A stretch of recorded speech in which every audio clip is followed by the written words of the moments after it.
Islam, Islam, Islam, Islam, Islam. Islam. Welcome to the Moorish Sense Channel. I'm your host, Brother Brendan Jordan L, Sheik of the Moorish Sense Temple of America, Temple number 13, located in Baltimore, Maryland, at 1055 North Milton Avenue. And tonight we continue our author series, and we have a special guest on the program this evening. He's been on the program before. He's a published author, as well as a historian, as well as a statesman in the Moorish Science Temple of America, as well as in other various communities throughout the land. Tonight, I have with me Sheik Rommani Amenu. Welcome back, Sheik Amenu, and I thank you for joining us on the Moorish Sense Channel once again. As always, I'm going to introduce this at this time my esteemed guest, Sheik Amenu. And before I do, Sheik Amenu, I would like to start the program off with the Moorish American prayer. Okay. So Did you want me to do it or you want to do it? you can do it if you choose to. Yes, sir. All right. Islam, Islam, Allah, the Father of the universe, the Father love of of the universe. Go ahead. Allah, excuse me, Mhm. Allah, the Father of the universe, Father of love, truth, peace, freedom, and justice. Allah is my protector, my guide, and my salvation by night and by day through his holy prophet, Drew Ali. Amen. Allah. Amen. Mhm. Praise Allah. Thank you, Sheik Amenu, Yes, for sir. leading us off with the Moorish American prayer. So as I always start the program off, I want to just raise my thoughts. I want to give praises to Allah. I want to give honor to Prophet Noble Drew Ali, to the forerunner of the Prophet, Reverend Marcus Mosiah Garvey. I also want to give honors to all past and present leaders of the Moorish Science Temple of America.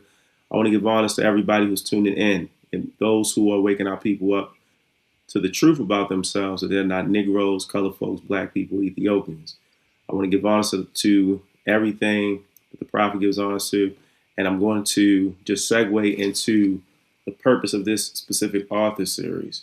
So, as I stated before, brothers and sisters and esteemed audience members, tonight we have Sheik Emmanuel on, and he will be presenting different aspects to his record, his literary work, The Negro, the Black, and the Moor.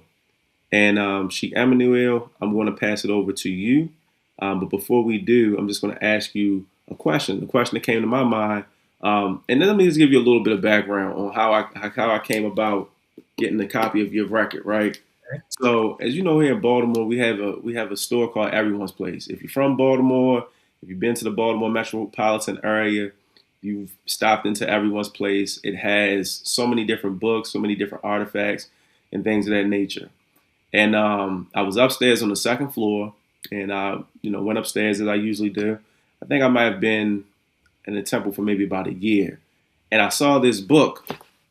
I actually saw the side of the book, and the title itself intrigued me. And what intrigued me about the book was the fact that the word "more" was capitalized. Well, as always with books, you're going to open a book, right?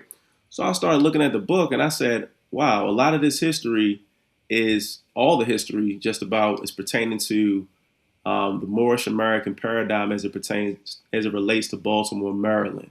Is literally the ancestral history. Me being from that same lineage, seeing and looking at some of the work that you all had accomplished about 40, 50 plus years ago. And for me, being new in the temple at that time, I was in my 20s. I was about 24, maybe about 24, 25.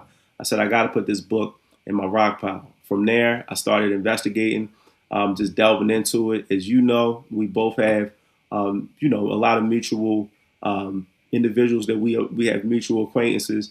One being the Grand Sheik of Seabreeze Bay, and at that time, I was in her history and law class, and a lot of what she expressed and explained and taught us, I found it correlating with what was in your book and your record.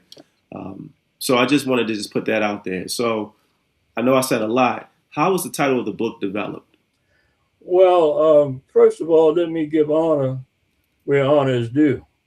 And I certainly want to give honor to the Honorable Noble Drew Ali and all of those who succeeded him, because if it were not for him, that title would not exist.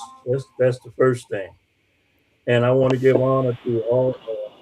all the other Moorish Americans all over the world, Moorish Americans wherever they can be found, and all those who have contributed and are continuing to contribute to the Moorish paradigm, as you pointed out.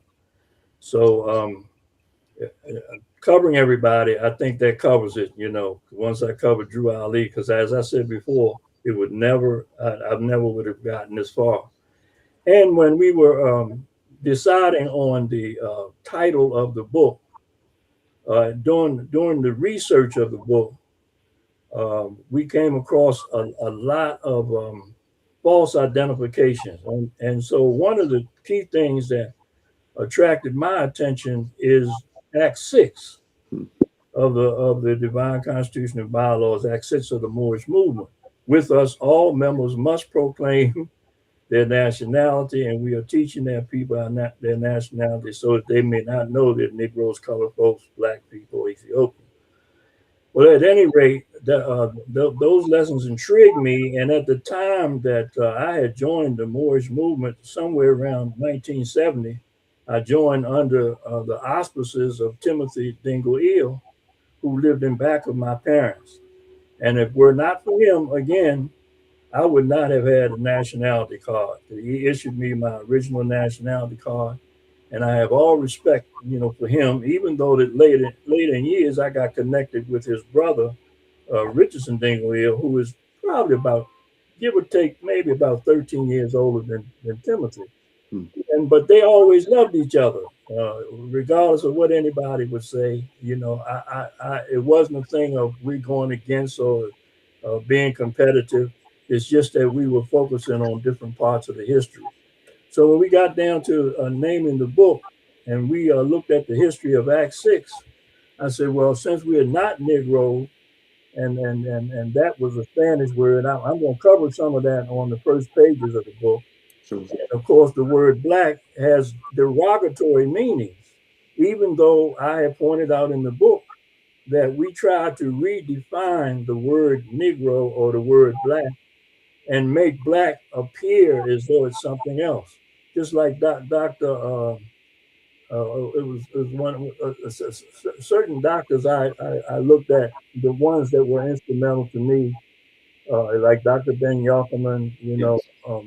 and different ones, John Henry Clark. Okay. He said, black tell you what you look like, but it doesn't tell you who you are.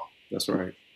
So, as a descriptive term, and I don't think we emphasize this enough. And that's why when I looked at your show and Brother Reliance Bay was on the show, you all always said, well, look, we're going to look at this from a different perspective.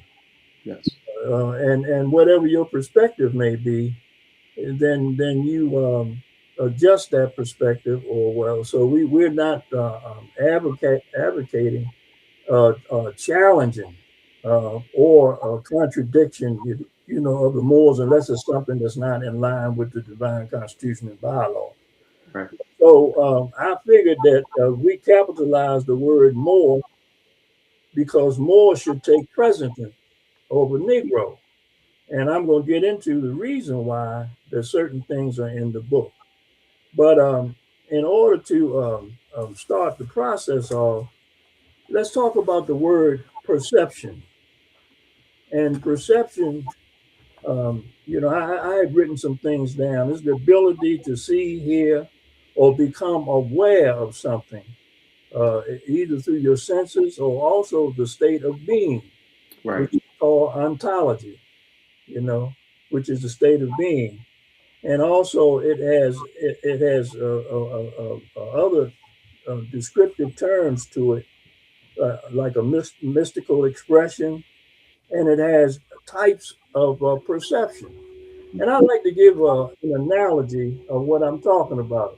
Okay. Let's say that, and all of this is building upon the very question that you asked me about the title. Let's say that we're standing on level ground, and we have a circle of us standing around a tree. Hmm. And so each one of us is looking at that tree from the angle of which we are standing. And so as we look at the tree, each one of us is seeing an angle of the tree. And if we were asked to describe it, we're going to prescribe it based upon our perception of what That's we right. see of the tree, right? That's right. That's right. But, until we would gather collectively, all of us who are looking at the tree, then we could get a consensus about what the tree is, because we may see the tree from different angles and different perspectives. Hmm. Perspectives also have to do with your five senses, like your touch, your feel, your smell. All of this is involved in one word, perception. And not to get ahead of the story, but in the Moorish literature, there's I have a small a copy of it in front of me. I'm going to put my glasses on. I only need my glasses to read, Likewise. because I had certain things done to them. Right. Anyway, it's a chapter in the Moorish literature saying, what should we call him?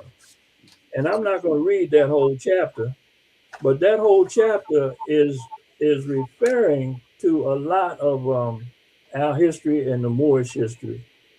And so, and the name that we got from our forefathers, a history of the civilization. And it said that Noble Drew Ali said to us that probably 2 hours in an up-to-date library would certainly relieve, the strain on men of letters, or people who were supposed to be academia. Okay, and so 2 hours in up-to-date library is very important. And I also want to address, if I may, and all of this is contributed to coming out with the word, the Negro, the Black, the Moor. Okay. Of course, the Negro and the Black, small case letters. And again, the Moor is very important. And I don't know, I do know that most people who proclaim their nationality, to proclaim something means to declare it That's or right. make known publicly. So even though we come in the Moorish Science Temple and our free national name and our nationality is Moorish American, the E, L, and the Bay that we hyphenate or attach to our names, those are our titles Islam. to our That's right. vast estate. That's right. And so our titles, El or Bay, designates, that we have proclaimed and declared publicly that we are Moorish American and we are not Negroes or Black folks. So, having said all of that, um, I remember at the time that I came into the temple, I was probably in my early 30s. Hmm. And I had an uncle that told me that a man doesn't begin to settle down until he gets around 35, or, somewhere in that area. And I took that very seriously. So it was about that time that I met Timothy Dingle Eel, who lived in the back of my parents. And he told me to come over his house that Sunday, which I did. And he said he would have a man there to answer all my questions. He'd asked me a master question out in the yard, out in the back of the alley where the kids would play ball. He had asked me a master question there, which intrigued me immensely. Hmm. One of his sons came down and answered the question, because I was starting to read a message to the black man by the Honorable Elijah Muhammad. Islam. And he asked me what was wrong. He asked one of his sons, what's wrong with that picture? Hmm. And it was either Boaz and Terah, two of his sons were twins. And I think he called Boaz down and he said, Boaz, what's the matter with that picture? So Boaz said, I noticed the crescent and the star is backwards, So that's when he told me to come over his house, and he began his discourse to me. Okay. And of course, that's the first time I had seen the Moorish flag, what have you. And back during the time of the this was real early 70s, if it was not 70, 71, 72, like that. It was a time when I said, well, how come this information isn't known, was one of my questions to do. And he said, oh, it's known to the Moorish Americans, but it's resistance from, the people who had been labeled or mislabeled Negro and Black. That's right. And so I said, well, that's just a very important thing. And one of the things that was so important about the word Moor is that you can connect to a period of history when the Moors went into Spain in 711 and were the dominant power there for almost 800 years. Islam. And so we all over, we were all up in Europe. I mean, heavily in Europe, and we were in the coats of arms That's right. to be presented. So a lot of people didn't know that. But anyway, my object, my thought process was to do a book of documents. But then when I started dealing with the editor, who was also a Moorish American, sister that lived in Florida, Mm. he started asking me certain questions. He said, well, you need to understand the history of that as well. So when I put this book together, and you pointed out you had gotten it from everyone's place on North Avenue. That's a very good point, That's because right. brother Nati there was very instrumental in helping me with my second publication. Now, the first time I published the book was 2008, Okay. and then 4 years later, in 2012, I had a second publication. Mm. So I would say that probably about 2,500, or roughly 2,500 books are in circulation. And just so you will know, and so the listening audience will know, the book is in the library, the Enoch Pratt Free Library downtown. You have Mm. to show your driver's license in order to check the book out. It's in the Maryland Historical Society. Okay. I got a very nice letter from them when I submitted the book to them. Cornell West has, for those who know Cornell West, he has 2 copies of the book. Praise the Lord. Mr. Morgan gave him one, and I have given him one. Dick Gregory, the late Dick Gregory, had a copy of the book. I got a picture online at my website with him holding the book in his arms, talking to one of our good brothers who has also made his transition. Mm. So you would be surprised at where this book is. I mean, when I first published the book and went up in New York, there were several organizations, John Henry Clark's organization, that purchased the book, Mm-hmm. and so it was very well circulated. And so when I looked at the book and I looked at Act 6, when I looked at Act 6 described to me certain historical events that I figured that the founder couldn't put all of that stuff in one paragraph or 2 paragraphs. It was up to us to enhance his work Islam. and make his work broadly known. And in order to do that, we would need to have a temple. We started our temple at that time on Frederick Avenue up near Hilton Street. And we stayed out there for a few years, maybe 2, 3 years, whatever it was. And we moved downtown on Howard Street. Okay. And Howard Street was very important during the 70s. I'm thinking we went down there maybe 75, 76. I got it in the book, the dates that we established certain things there. And picture this. We did have a storefront, but we had the Moorish flag there. Directly across the street was a movie, and then up on the corner, uh, the northwest corner was Antioch College. Right. We talked about that. Yeah, and You then just and give a little bit of insight to the viewers in regards. I think I see you segueing into it. You just yeah, explain the layout to them. yeah. Well. Anyway, there were those persons who were attending the college at that time, Antioch College. And also, I want to also mention that the Greyhound bus station was there. So we were right in the center of the city. And so we had our meetings on, Friday Holy Night. We had Sunday meetings. We had adept meetings on Tuesday, and we had Moorish law classes on Wednesday. So we had an active. It was a lot of activity Mm. in that part of the world, during that period of time.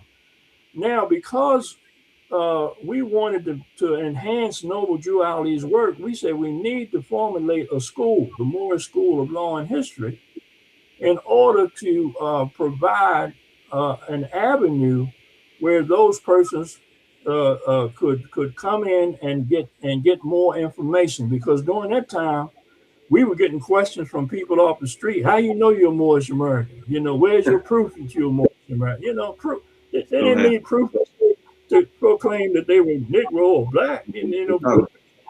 yeah, you know, a descriptive term that had no relevance to it. And then the thing of it, even today. So before I really before I go too far and just narrating, I wanna say that in the table of contents of the book, chapter one says, "How does the term Negro and Black, or how the term Negro and Black was placed upon the Moors, the legal definition of a Negro." Chapter two talks about the effects of the Dred Scott decision and Judge Daniels' opinion. Judge Daniels was a concurring opinion with Judge There's Roger. two. Yeah. That's right. And then in chapter three is the judicial nullification of the 14th Amendment. Now, that's a very important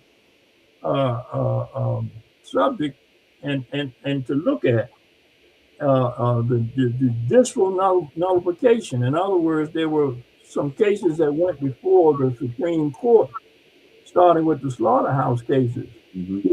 And when the Supreme Court struck those down, then they practically took the pip out of the 14th Amendment. It was very difficult to enforce it. And we were trying to enforce and get civil rights when we should have been declared part of the human family. So Sheik Amenu, for those who aren't familiar with the slaughterhouse cases, can you just give them just a little bit of, like a little bit of insight, or just expound like briefly on that case? Okay, well, those were five cases, dealing with the rights and the rights of persons in certain states. Yeah. And if I may, Sheik Jonio, I'm going to cover some of that probably in maybe one or two of these pages, and I don't want to get redundant. Sure, no problem. I'll try to remember that what you asked me about that. All right. And then chapter five dealt with Maryland's Department of Motor Vehicle Administration and also the certificate of registration for the Moorish National Bureau of Vital Statistics and Maryland's Bureau of Vital Statistics. And of course, we got chapter six dealt with a letter from Alexander Haig. He was chief of staff under the Nixon administration, and meetings with the Internal Revenue Service, and a transcript, and also an IRS case and an appellate brief. So all of that is laid out in the chapter of the book. I mean, in the table of contents in the book. And so as we move through the book, I want to make a very important comment, and I think I used to travel on the road a lot, during the first 4 years that the book was published. And this is background information that is good for people to know. And I ran into Moorish Americans all over the country. Slow. So it wasn't just here in Baltimore. And it was well received. Well received. Very seldom I got any kind of negative feedback because of the way it was structured. And I ran into a sister in New York. She said, "Oh, brother Rommani," said, "come and take a picture with me." And she used to go by the name of Abundance Child. That was her name. She was a vegan, a vegetarian, and her parents had a vegetarian place in Wilmington, Delaware. Mm-hmm. And so one of the reasons I brought that out is because she said to me that a lot of students from the University of Delaware would come to her place to eat, or her mother's place to eat, and they would look at my book and take notes out of it. And she said, "Brother Rommani, your book is written in degrees." So I started really thinking about all the stuff that I tried to put in the book and how it would affect most people that would buy the book. People buy books for different reasons. That's right. People buy it so that they can have a copy of it. So we had several newspaper articles in the book. and some of those articles spoke for themselves. Mm. So at any rate, she said, "Yeah, this is degrees that those students are really getting into it." And then I learned later that it was in the University of Colorado. It was in their library as well. So the book has traveled well. I also met a group of people from the UK Okay. uh, at a convention that I went to, and they bought some books, took them back to the UK. Mm. So the book is very well traveled, and has and brother Nati was shipping books all over the world. I mean, different countries, all in Africa. So a lot of people in Africa, especially in some of the African countries that we are connected with, like Nigeria, Ghana, different places like that where Moorish history is. That's right. They know about the Moors. They understand and appreciate nationality. Over here, we might say, well, they acting funny because they don't want to say they Negroes or black, but they're gonna hold on to what nationality that they that their brand is under. That's You right. know, and where they secure their rights. So, in other words, when you first open the book and I'm actually on chapter one, Okay. of the book, because I listed a lot of the books on and the references as to where we got information from as well. But this on page one, we talked about how important this book was in a broader sense for all persons of African descent, since collectively our ancestors were Moors. And so, we talked about some of the knowledge of the Moors who invaded Spain. And for some reason, it says we are unable to link these Moors to the derogatory terms of Negro and Black and understand the importance of its relevance when it appears in today's society. That's on the first page of the book. Yes. And so, one of the first pages, or a couple of the first pages of the book, was uh, was copied from an article, and the article has been out of print. Yeah, I was going to ask you that question. Excuse me So again. I was going to ask you that question. Myself and my co-host, well, myself specifically, I had talked to my co-host Sheik Rommani about the article in there because I'm a researcher, so I tried looking it up, trying to investigate to see if I could find a copy of it, and I noticed that it was out of print. So Well, I went down to my brother is an emeritus down at Southern University. okay, He's retired now. I mean, he's about 3 years younger than me. I'm 86. I'll be 87 in May. so, And so he was able to let me use their library there, and I dug the article up. And okay, since it was out of print, I wanted, and not only that, we had met Dr. Martha Carr before she became a doctor.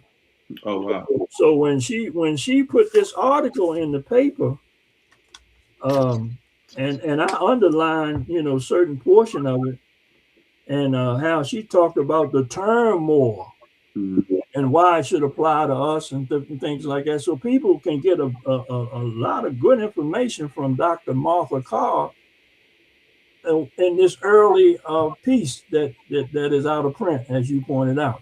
You so, know, so this book houses that print. It houses a lot of other excerpts of books that are now out of print, right, and books that we use. So I'm not going to spend a lot of time on her article, but later she became a PhD, and we had several meetings with her. Um, I'm going to go to page 7 in the book, okay, and the page 7 said, "Let us pause for the moment and examine and research the meaning and the origin of the word Negro." And it talks about that it means black in both Spanish and Portuguese languages, and it comes from the Latin word "niger" of the same meaning. Now, Charles Cardman Hurd, he had a book called "The Law of Freedom and Bondage." If my memory serves me right, it was either published in 1857 or 1858. prior around the Dred Scott decision time. And that was a very powerful book because what that book did was talked about the law of nations, and how important it is. You find the word more in that book a lot. And Hurd talked about the legal nature of as defined by the law of nations, especially about the word Negro. It's 1858. Say it again. I said 1858. I was grabbing my book when you, yeah, Oh, it's oh, 18. thank you. And see, I love that, research, Mm-hmm. because to me, in my perception, coming into Moorish Science Temple is more than just memorizing Act 6 and Act 7. That's We right. we need Noble Drew Ali was a great a master. He put a lot of information in a few words. That's right. Got to expand his works. So in order to expand his works, we don't have to spend. And I don't want to use the wrong term, but deifying the prophet. Islam. The prophet is already announced who he is, That's right. and he already gave us the information to operate upon. So And when you say, that's why you and I are here today. so when you say deifying, just again, just breaking it down because we got people from all different. Well, deifying means to look at a person strictly from a one perspective point of view. Yeah. In other words, spending more time just giving, just loving Drew Ali, and there's nothing wrong with that. I love Drew Ali too. That's right. I love him by expanding his works, Islam. not just reciting all the acts and everything that I thought that he may have said. Islam. Because a lot of stuff that was a lot of information. If you're doing your research, and we find out a lot of things he was quoted saying, he wasn't saying them. The records that he was using was saying them. He drew from different records. Yeah, and they are universal records. Like he said, I came to teach you to love instead of hate. Islam. We haven't even learned that lesson yet. We're still learning. As long as we're going to be on the planet, we're going to learn that lesson. That's So right. that means that we've got to learn how to forgive ourselves and forgive others. That's right. And so, but anyway, George Bancroft, I want to talk about him. George Bancroft was the Secretary of the Navy. He wrote a book called The History of the United States. Okay. And so he was considered to be like the father of the history of the United States. And people can do their own research and look out when he was born, but I mean, he was born way way back there. So anyway, George Bancroft in his book, and listen to what he says. And I just took a couple of excerpts, and I'm gonna go over them because they show how important it is. Okay. And I'm quoting. It says the first ships would sail so far south as Cape Blanco, returned not with Negroes but with Moors. That's right. So I had capitalized the word Moor there. It said the subject of this invitation were treated not as laborers, but rather as strangers from whom information respecting their native country was to be derived.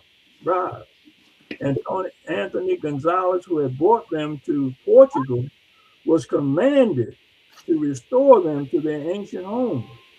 He did so, and the Moors gave him as their ransom not gold only, but black Moors with curly hair. Then the next sentence says, thus Negro slaves came into Europe, and mercantile cupidity immediately observed that Negroes might become the object of a lucrative commerce. Now, in one sentence, he went from describing us as Moors, quoting what happened in Portugal, That's right. and says, "Thus Negroes," and I highlighted that in the book for a reason, so Base people emphasis. could see the breakover, especially of Western scholars, of people who were supposed to be scholarly in the Western Hemisphere. So you got a few comments in the chat. Okay, So my brother Sheik Timothy Roscoe Johnson Bay, he said all. So he's quoting the same thing with George Bancroft because like me, like he was also talking about Grand Sheik Seabreeze Bay, and he said all Africans were esteemed Moors, and he said George Bancroft. right. Right. So that well, and tell that brother, I'm thinking that that's the same brother Johnson Bay that calls me periodically, so just give him my greetings as well. All right. And so now that it says in the above excerpt, we show the transition from Moor to black Moors, and then the sentence beginning with thus. Then we also, and listen to the next sentence, and this is very important. This particular sentence, this particular paragraph might be two sentences in one. It says the final victory of the Spaniards over the Moors of Granada, an event contemporary with the discovery of America, was signalized by a great migration of Moors to the coast of northern Africa, where each mercantile city became a nest of pirates and every Christian the wanton booty of corsairs. Servitude was thus the doom of Christians in North Africa. The hatred, now listen to this, the hatred of Moorish dominions extending to all of Africa and indiscriminate and retaliating bigotry felt no remorse at dooming the sons of Africa to bondage. All African were esteemed as Moors. The sins of the Moors should be ravished onto the Negroes. See, so there was that breakover. It was that legal term and definition. That we need to see what these people are writing about. That's right. So one of the and I'm gonna digress just for a second. Dr. Ben Yokelman,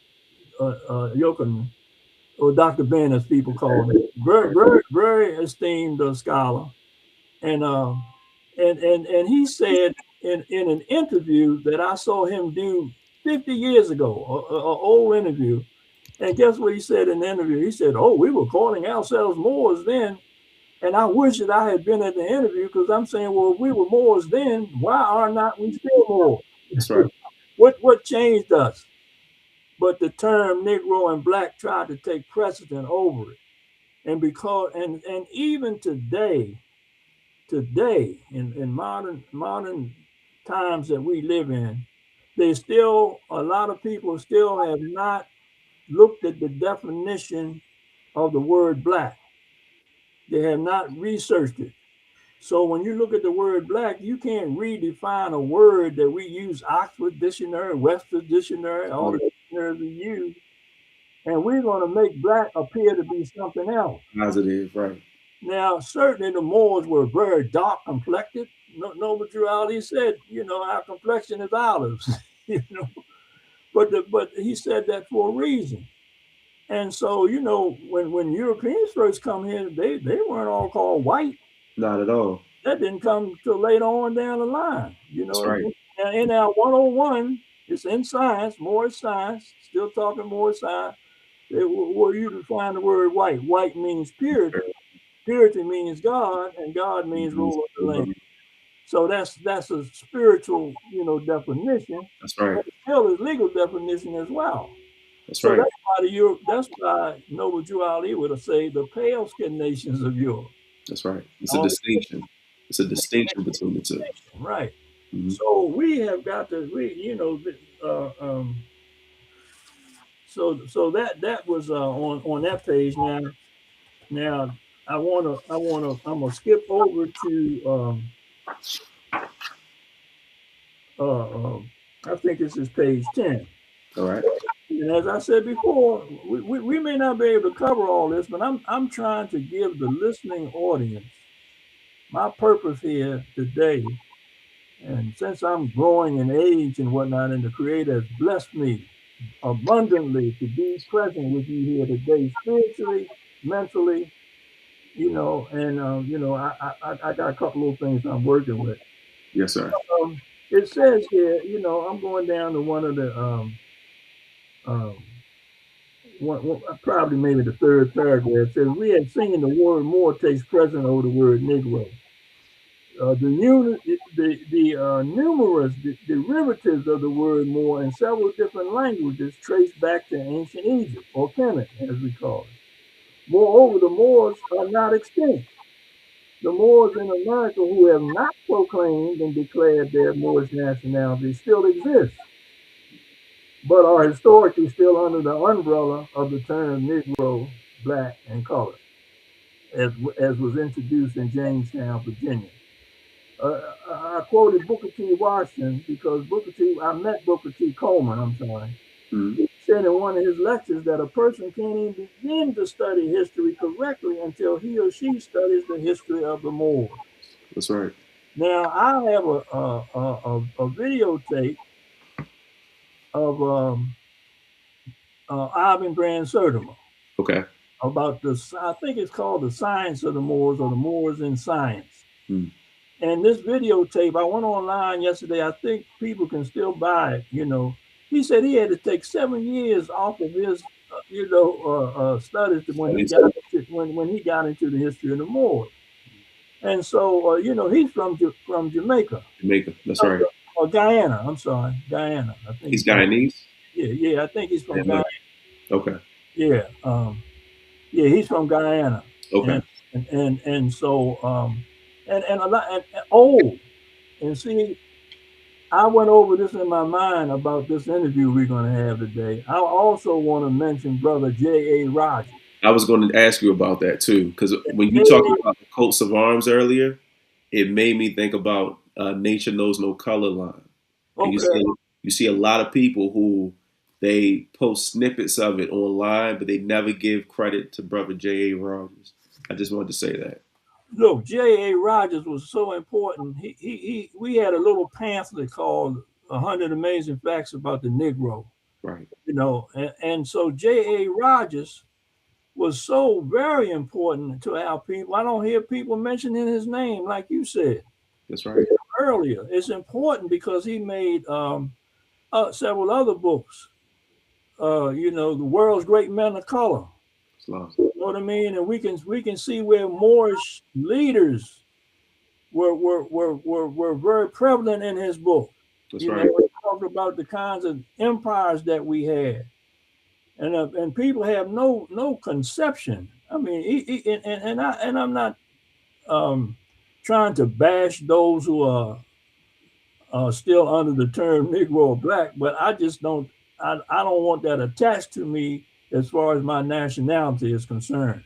I'm Islam. very proud to be a Moor because you can trace yourself back to the ancient pharaohs of Egypt. You can go to the Canaanite, Hittite, and then go to Moab. That's right. Yeah, see, so and then we are also very fortunate to have another brother among us, brother Pimiento Bay. Yes, Dr. Pimenta Bay. That's right. Brother Bay, he wrote another book, about a fellow Othello. a That's fellow right. children. Yeah, and I know you have it. That's right.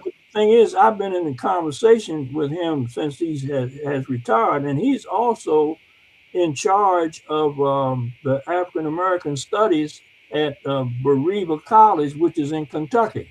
Okay. Now he's done some tremendous research on the word Moor. Mm. So all Moors should have these books for their, of our own. It's up to us to tell our story. That's right. But now, the story is being dramatized on YouTube. There's so much stuff coming on in there that you don't know what's true or what's false.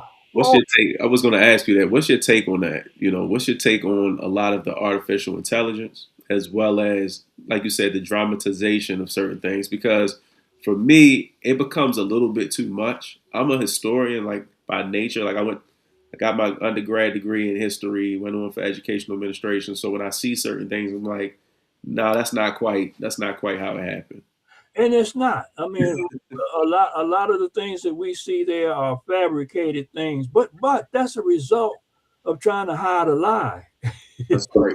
When you try to hide our history and extract our history from us and then reduce us. See, here's the thing about the word Negro and Black.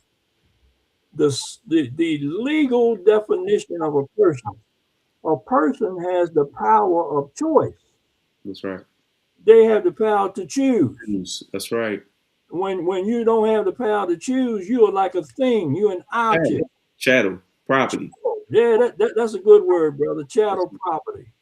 Now, this is causing me diverse again, but it's necessary to diverse here and there because I know it's a lot of information that I'm giving out. We can also do segments as well. So Okay. if we We may wind up if it so pleases the audience and pleases you, we can wind up doing segments of it yes, sir. because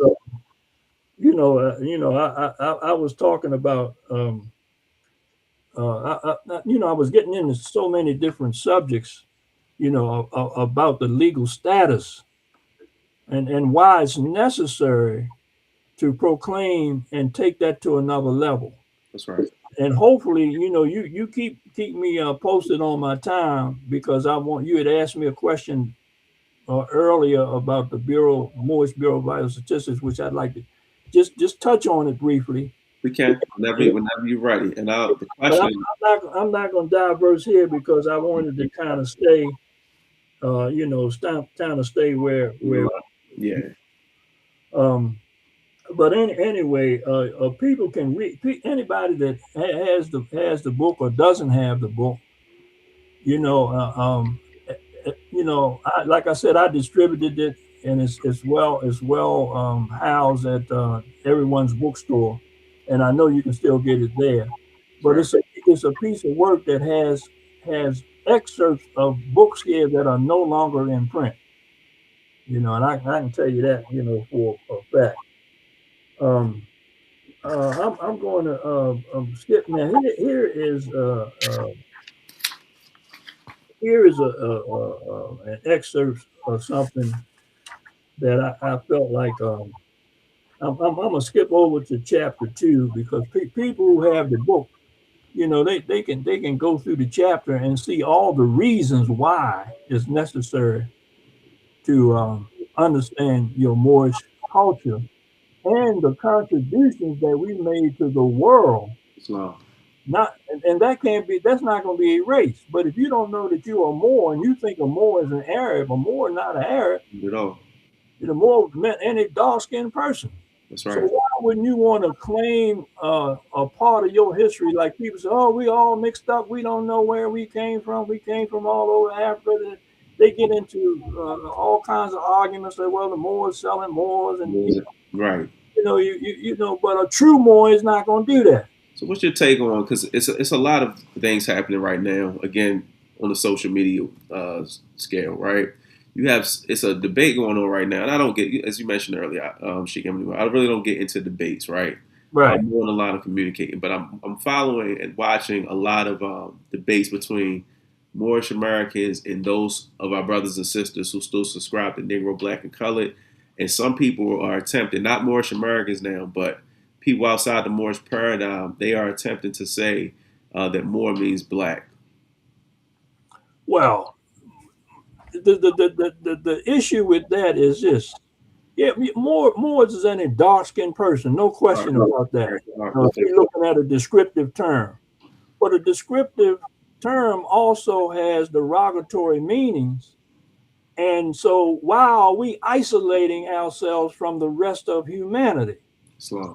Now, what I'm gonna do is I'm gonna put a pin in that question because I want to come back to that, All right. and I'm going to read something by Justice Daniels. He concurred with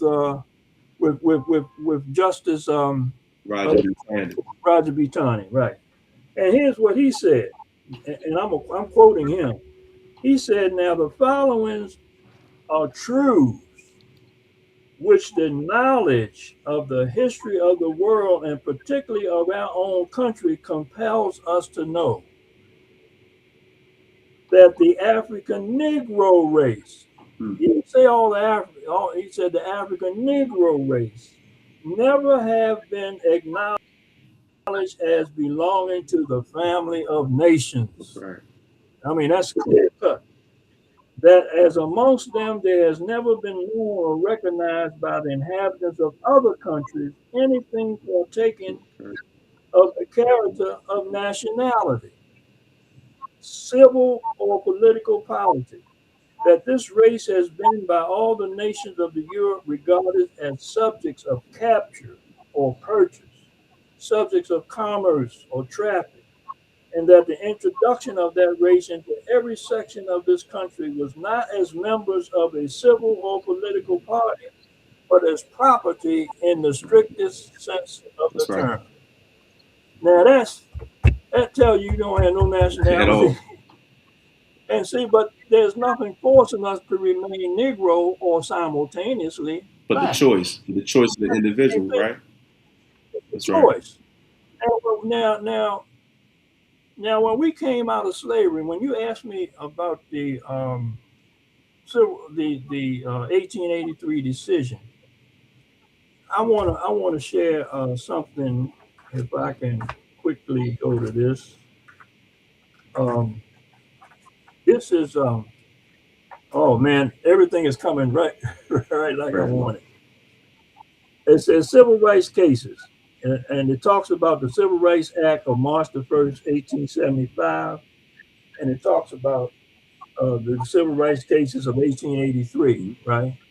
So when they combined all those cases, people can read and see, they talk about states' rights and all this stuff. It says the court, and this is a caption at the top of the page.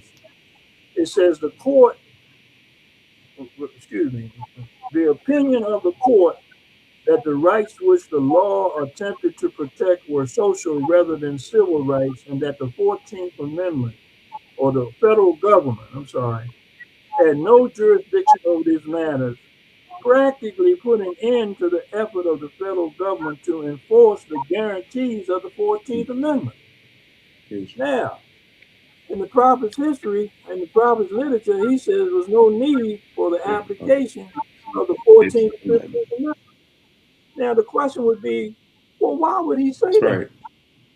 That's the question that came to my mind. I wanted to go get the proof and as a researcher to see what he meant when he said that. I just want to sit there and quote, oh, the prophet said it. Right. Because That's another case of I think deification. people get tripped up on the statement afterwards too, because it says for the salvation of our people, and they go strictly from salvation, and they think about, as you mentioned before, they look at it from a religious standpoint, right? Not really looking at the context in which the prophet is actually using the word salvation. If that makes sense, Well, yeah, no, well, see, salvation. it could be That's a multifaceted. It could be multifaceted. But when the prophet, oh, but when the go ahead. prophet is saying 14th and 15th Amendment, he's taking us from that, not taking us, but he's trying to shift our attention to the political realm or the political sphere, as opposed to what some people may think when he uses the word salvation afterwards. If that makes sense, do you understand what I'm saying? Yeah, but and then well, what's good to do. We need to, like we used to have researchers. When I used to go into Washington and talk a lot of this stuff to the people that I met in Hmm. charge. Um, I, we had went so many of us were studying on the same path that the members, even though I was a spokesman, the members would pass me stuff that I Right. needed right then and there. Like salvation. See, it's a good word to look Islam. up. To say salvation of That's our right. people. But let's stay with the word. There was no need for the application because first of all, the 14th Amendment deals with corporations That's as right. well. It doesn't make you a citizenship. That doesn't define that. Now let me give you an example of something. And I know I'm getting ahead of my story, but you'll see this in the Okay. book. Or people can look at it. The people who buy the book can look at it. We had a case that we said we're not going to pay no more taxes until the issue of our citizenship has been Right. resolved. Okay, so we stopped paying taxes. And the only way that we knew how to do that then was to increase our exemptions. Now I'm not advocating nobody Yeah, do I this. understand. That Thank you for clear. putting that This disclaimer. is this is what we did way back in the Right. '70s. And so we said we extended our exemptions to 13. They said, well, why did you do it 13? Well, there is a deposition in the book a copy of some Mm. minutes that were taken by the IRS, and they gave us the minutes, and we published those minutes in That's the right. book. So when we dug into those minutes, and when we started digging into the number 13, now we need to look at the money we spend every day. And here's something we want to say.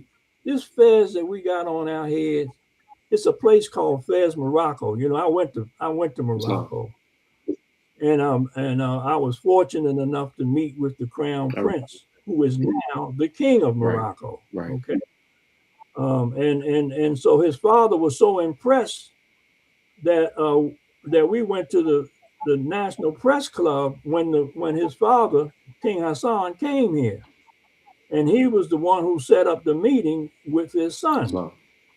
You know, that was a very powerful thing because the Moorish Americans hadn't had any recent And what year was contact. 1979, if my memory serves, between 78 and Islam? 79. And when the king came here, we went over to Andrews Air Base, and we, even though we weren't allowed to go out on the tarmac, we had an area where they let us house ourselves. I guess it was about 60 of us. We had the big flag, the Moroccan Mm. flag. The people who were going out to greet the king from the various embassies, they had little small flags. We had great big flags, and the king broke ranks and came over to where we were, and he pressed all of our Wow. hands. And you know, I mean, he said none of this. He said these are my people. When he saw all those Moorish Mm. flags there, I'm telling you, it was powerful, man. We had signs. You know, we had printers back there in those Mm. days. We were working on you know, when I read Caveat Emptor, it talks about the Moors who are on another path. Now, I'm not trying to say that I'm on another path, that I'm better than any of the Moorish Americans. I just had a specific job that I was doing at a specific era of Right. time. You know what I mean? And I feel like I was put in those positions and trained by the elders so that I could operate differently. And so when you look at Caveat Emptor, it talks about the prophet's latent Hmm. powers. Well, those who are on the path, he knows where everybody is That's right. spiritually. That's what he says. We out here giving some false information, that you're gonna be That's right. Put exposed. dirt on your head. So I value truth. I value the higher Mm. self. I value, and I'm becoming and becoming and becoming as long as I'm on the planet. Islam. You know. So when I think about all those type of things that was left for us, the tools that were left for us, we have to start applying those tools and trying to utilize those tools so that these tools can become beneficial to Right. us. If we are having new experiences, even though they may be challenging and they may not, the outcomes may not be how we visualize them to be, Hmm. but there are a lot of principles in science that we have to visualize and put into action, like breathing. Now, breathing exercise. I know I'm No, diverting a you're not. little bit, but 'Cause breathing, these are the things that we actually teach in the temple as well. So please continue. good. Well, breathing, meditation and prayer, you know, like and bringing things into fruition. That's right. Because first of all, we come from an invisible source, even though we're in a visible physical vehicle, our That's right. body. Our body has a lot of precious organs in them. Our glandular system is very, very powerful.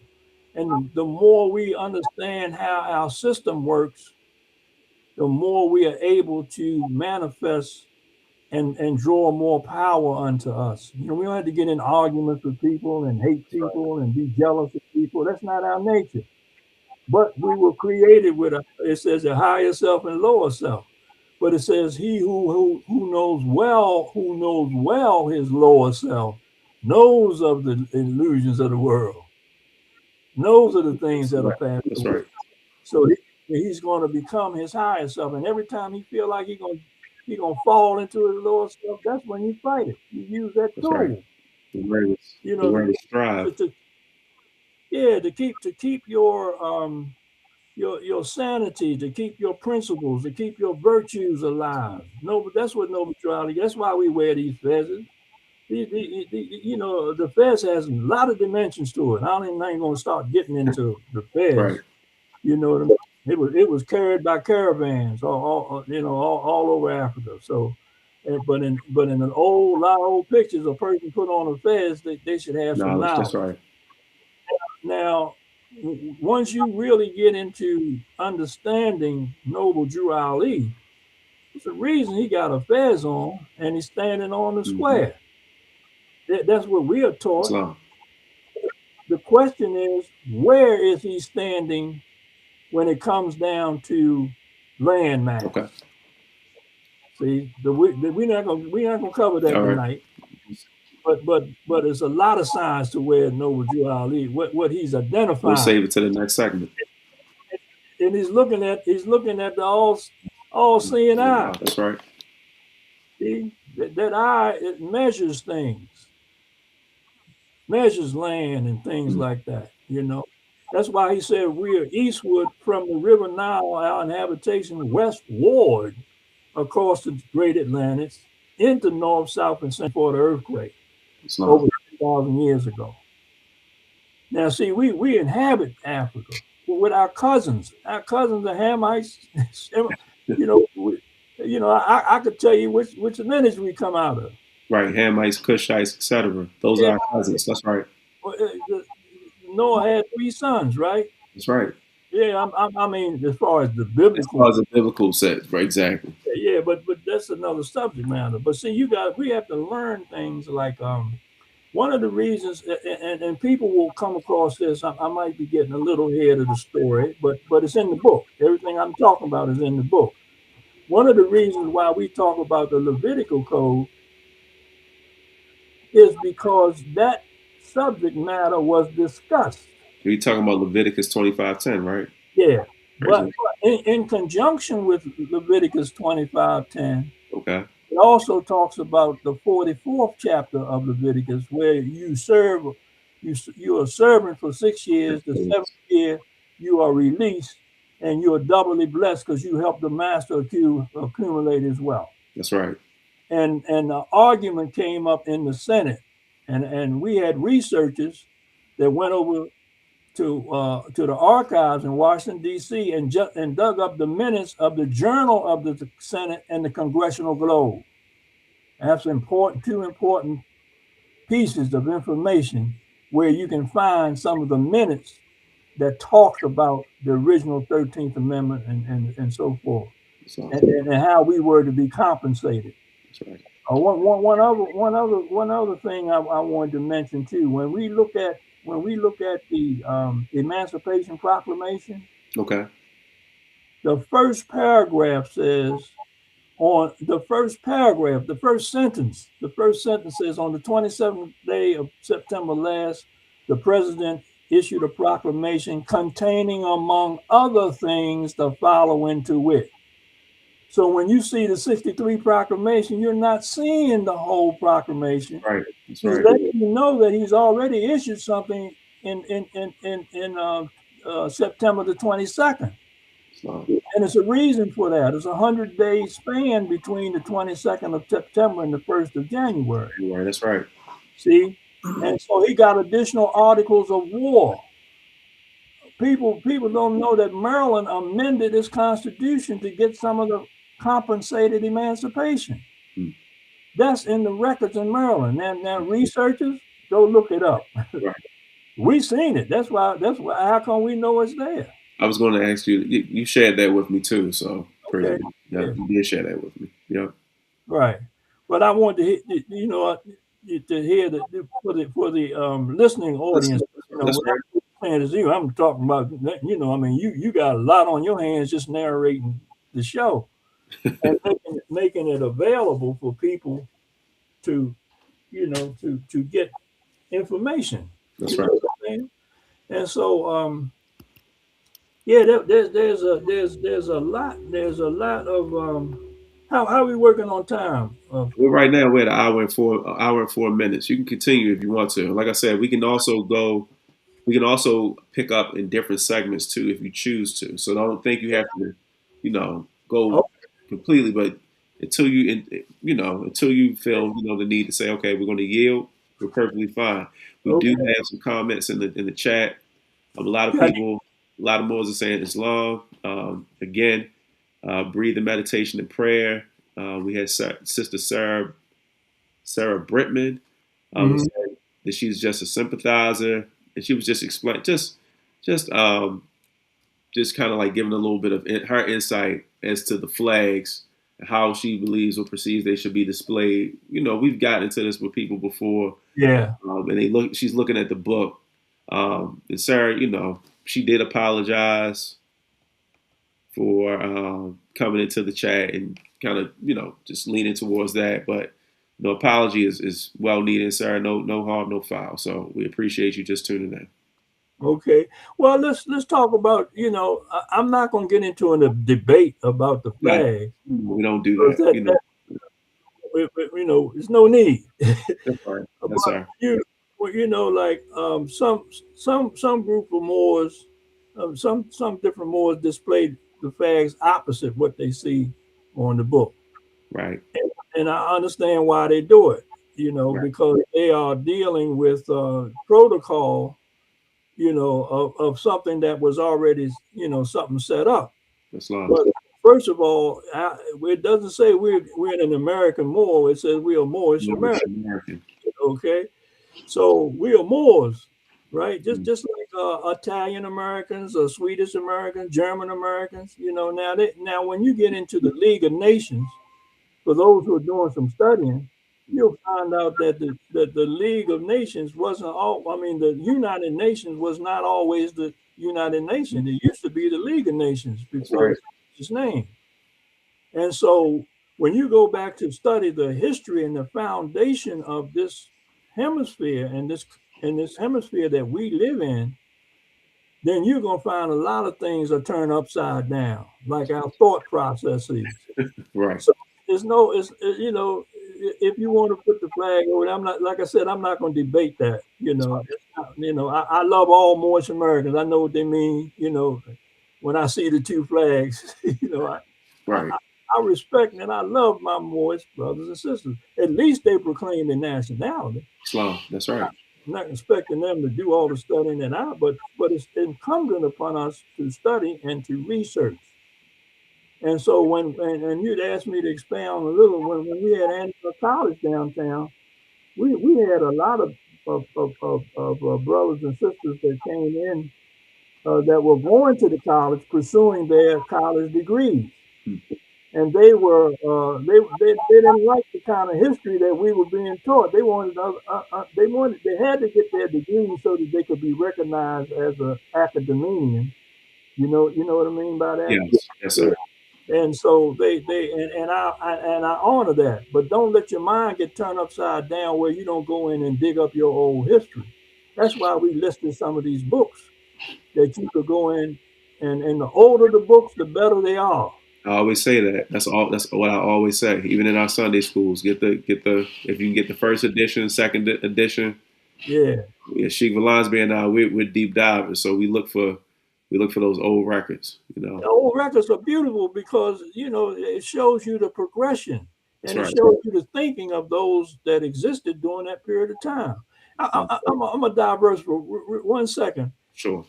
I saw something on TV talking about Coppin State University today. Hmm. When I was a little boy, when I say a little boy, like when I started kindergarten, I went to an elementary school. You know what the name of it was? What was the name? Coppin Normal Demonstration School. It And on the third floor of that school was Coppin College, way before it became a university. was a teacher college, right? Huh? Cobbin was originally a teacher's college, right? Yeah, but they were on the third floor of this elementary school that I went to that Oh, was okay. called Coppin Normal Demonstration School, right? Right. And it was a good school because it taught you how to read. If you didn't know nothing else, you learned how to read. And I had an aunt on my father's side and an aunt and a cousin on my mother's side that were in college when I was in the kindergarten of that school. Mm. And that school was on Mount Street, in between Lawrence and Riggs Avenue. It's So, still there. The school is still there today. It's another institution. But I'm showing you that the college itself, it was, Coppin College has been a long ways. But I was here on earth in the kindergarten at that school. right, And all the teachers that were at that school came from upstairs on the third floor. At some point, they right, became teachers, of the school. And so the school had a very powerful reputation for an elementary school. You know what I mean? So that school is very historical because that's where Coppin College has its roots. And during that time, during the ending of World War II, I was about 5, 6 years old because I was born in 1939. So I might have been in the first grade in 1945. You know, so, so I've seen a lot of things happen in my lifetime, and I've seen a lot of people's perspective. We talked about that early on. I've seen their perspective change based upon new information that they receive. mm. You see what I mean? Yes, So, sir. so when you talk about something being absolute, you got to be careful of using that word Right, that's right. because things are constantly becoming, Changing. coming, and growing. And when you have these challenges come forward, you to your mind, your thought, it says thoughts of God. God is thought. Mm. Now I'm gonna tell you one more story. Now I might get a little flack from this, but Go ahead. it's not gonna be no flack. It ain't nothing but truth. I'm telling you what it was, right? When I studied under Timothy Dingley, Okay. he had a book underneath his table, and this book was a hardback book, Okay. and he had taken over the covering of it, so I couldn't see, or anybody else couldn't see what the book was, right? Islam. So I said, "Oh, brother," I said, "I meant to ask you." I said, what's the name of that book you got underneath the table?" And he started laughing because he was he was a very jovial type of person. You know what I mean? He was heavy in stature because he did construction work. Mm. And he said, "Oh, brother," he said, you ain't ready for that book right now." So he didn't tell me what it was. When I got outside the meeting, it was a sister there, Right. and she had been with him quite a while. She said, "I don't know why the brother told you that." I said, "Go down on go down on Calvert Street and ask for the Aquarian Gospel of Jesus the Christ." Okay. So I went down there and got it. The Aquarian Gospel. Yeah, but I didn't tell him I got it, because he had told me I wasn't ready for it. Right. I started reading it. I couldn't stop. Mm. When I say couldn't stop, it might take me 2, 3, 4 weeks to read it. And it changed me because then I could see what the Christ meant, the word Christ meant Okay. in that book. You see what I mean? Then all of the lessons that came out of the book, like I said, I'm not gonna get into debates about the book, but I do know this that the book was very powerful for Noble Jew Ali to quote from it Mm-hmm. and put lessons in it that he thought would be beneficial to us. Okay. And if we had sense enough to know that he put it there for a reason, then Mm. we should have sense enough to go to the reason and find out why he put it there and what more benefit we can get from it. Now let me ask you a question, right? Go ahead. So I know that you kind of not kind of, but you alluded to the Aquarian Gospel, right? Mm-hmm. We notice in the Holy Quran and the Moorish Science Temple of America, and because I have a copy of the Aquarian Gospel as well, right? But when you look at both of them, notice that there are different expressions between both records.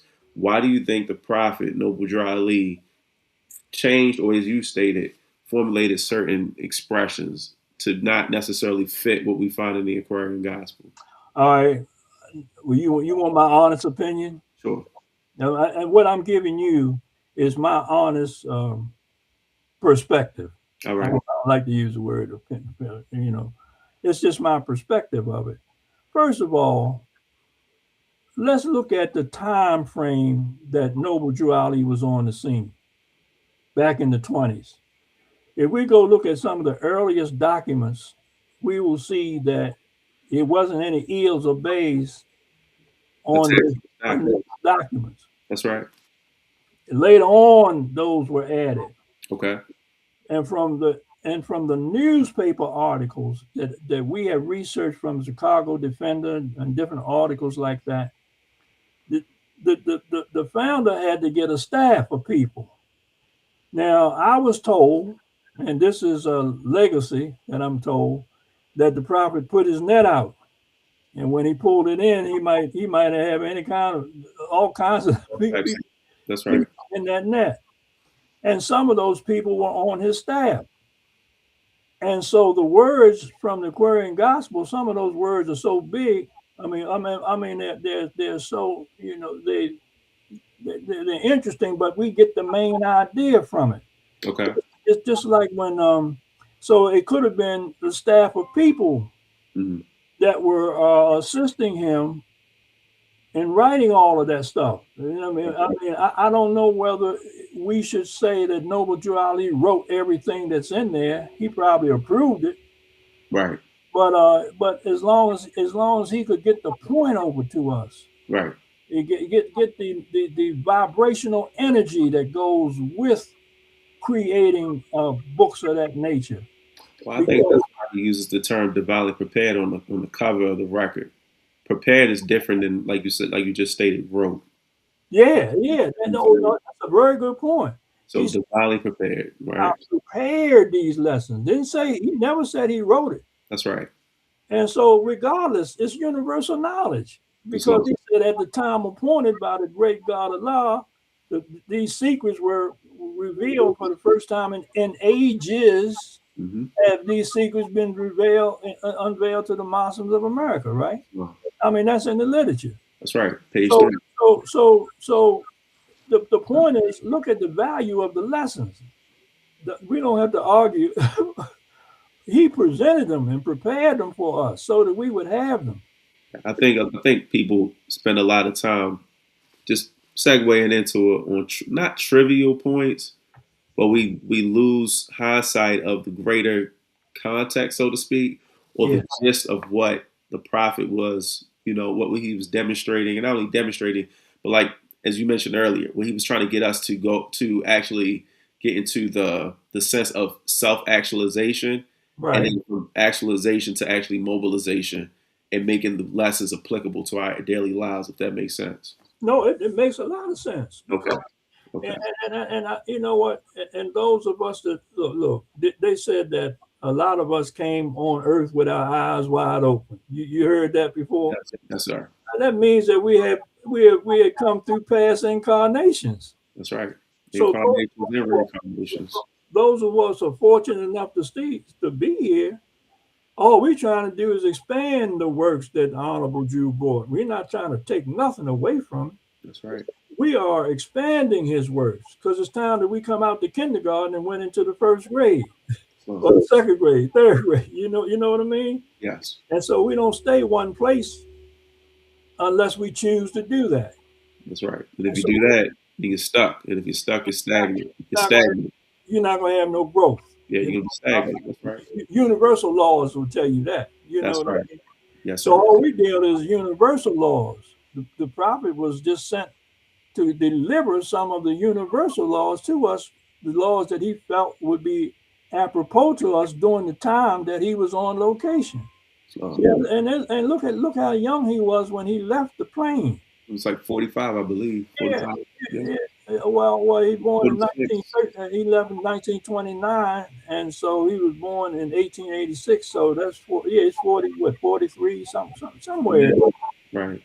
Well. The thing is, and he would tell people, lace up your shoes. The prophet is coming. And he had to contend with a lot of things, That's right. a lot of issues. That's right. A lot of And personalities. he did he had to be divinely prepared because he wouldn't have been able to have been and got us that much information had he not been divinely prepared, He started when he was 27. huh? He started when he was 27. And you're a young man at that age. I look at myself. All I got to do is look at my life. Right. Me too. I'm And 36 now, so yeah. and the path that I was on. You Right. know what I mean? But I needed a change in my life. That's right. And when I met the Moorish Science Temple, that led me to everything I'm into today. You So know, I mean, I have I'm still accelerating and I'm still learning. yes. You know, because I don't know everything, and I don't desire to know everything. You know, I don't have that. That's not my thing. Is to share what I do have, and what I don't have, I don't talk about. I said, well, I can't give you an answer to that. I don't know. And sometimes I don't know is the best answer, right? No, it is no question about it. You That's know, right. yeah, and I appreciate your dialogue. You know, because you pulling a lot of stuff out of me that I might not have intended to cover. Thank you. You know, but you've helped me. Thank Now one thing you asked me, and I think you asked me at the beginning of the show, and you can refresh me if you did, but you asked me about the Moorish Bureau of Vital Statistics. you. Yes, sir. So the question that I asked, when we were off record, I said, what is the purpose, or what was the purpose of the Moorish Bureau of Vital Statistics, right? Mm-hmm. And does it still exist today? Those are the two. It was one question, but it was twofold. So, what was the Okay. purpose? I know you. We talked again. We talked about it. You kind of laid it out there for me. But also, what was the purpose, or what is the purpose, and does it still exist today? All right. Well, several. That's a good question. Thank you. First of all, the first record that I saw about the Moorish Bureau of Vital Statistics was a record that I saw where Grand Sheik Richard Dingle Eel had requested, a more the Moorish Bureau of Vital Statistics be set up. It's not. And let me tell you what I remember when I first came into the Moorish Science Temple. Brother Timothy Dingle Eel was working with, he had his own way of working with the motor vehicle administration because he wanted to get nationality included in the racial designations at the motor vehicle administration. Okay. Okay, so they would do things like put the EL or Bay on, but wouldn't change the nationality. You know what I mean? That's Stuff right. like that used to be happening. So anyway, I saw when I saw Richardson Eel's license, his driver's license, that inspired me. Mm. And at the time, I had a cousin. His name was Herb Joyner Bay. What did his driver's license have? I didn't mean to cut you off, Sheik Amenu. What did um, Well, Richardson driver's license? at one time in Maryland, Okay. it was C and W, colored and white. All right. And then they changed it to a numerical code. They had like four codes on it. Right. I got some old license around here somewhere. Where I could dig that up for you. Thank you. But I know one of the designation was